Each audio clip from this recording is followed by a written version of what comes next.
இன்றைக்கு தை மாதம் கிருத்திகை. எல்லோரும் பழனிக்கு காவடி எடுப்பாங்க. தைப்பூசத்தன்னைக்கும் காவடி, கிருத்திகை அன்னைக்கும் காவடி எடுக்கிறவங்க இருக்காங்க.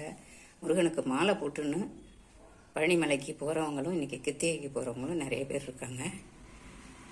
ஸோ ஆன்மீக பக்தர்களுக்கு இன்றைக்கு தை கிருத்திகை. அறிந்து கொள்வோம் அனைவரும். பக்தியோடு வணங்குவோம் முருகனை. அனைவருக்கும் வணக்கம். சிறகின் ஓசை தமிழறிவோம் சேனலில் இன்று ஒரு பக்தி கதை. கந்தனுக்கு அரோகரா, முருகனுக்கு அரோகரா அப்படி சொல்லிக்கிட்டு பால் காவடி, பன்னீர் காவடி, புஷ்ப காவடி எல்லாம் எடுத்துட்டு போவாங்க. சரி, பக்திக்கு ஒரு சின்ன கதை சொல்றேன் பாருங்க. பூலோகத்துல, அதாங்க நம்ம வாழற இடம் தான் பூலோகம். இங்க மக்கள் ஆராதனை இறைவனை பண்ணிக்கிட்டே இருக்காங்க. இதுல ஒரு ஏழை தொழிலாளியும் மிகுந்த பக்தனாக இருக்கிறான் விஷ்ணு மேல. ஒரு பணக்காரரும் தினமும் விஷ்ணுவோட நாமத்தை ஜபிச்ச மாதிரியே இருக்காரு.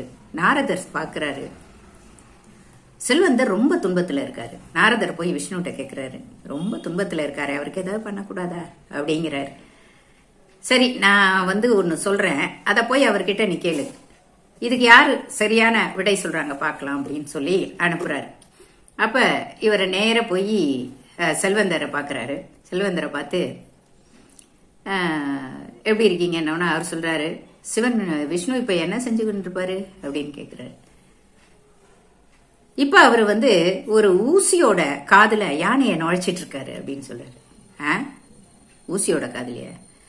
ஓ, கேட்கறவன் கேன பையல்னா நீ என்ன வேணாலும் சொல்லுவிய அப்படின்ட்டு ஒரு முறைச்சிட்டு பைத்திக்காரன் அப்படின்னு நினைச்சிட்டு போயிடுறாரு.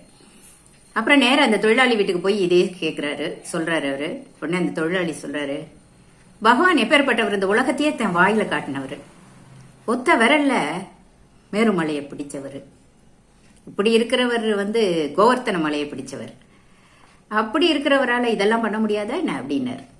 உடனே நேர போய் விஷ்ணுகிட்ட சொன்னோன்னா, பாத்தியா, என்னை சிக்கன பிடித்துக் கொண்டான் இந்த தொழிலாளி, ஆனால் இந்த பணக்காரர் நம்பிக்கை என்ற அஸ்திரமே அவரிடம் இல்லை. பக்திக்கு எப்பவுமே நம்பிக்கை ரொம்ப முக்கியம்.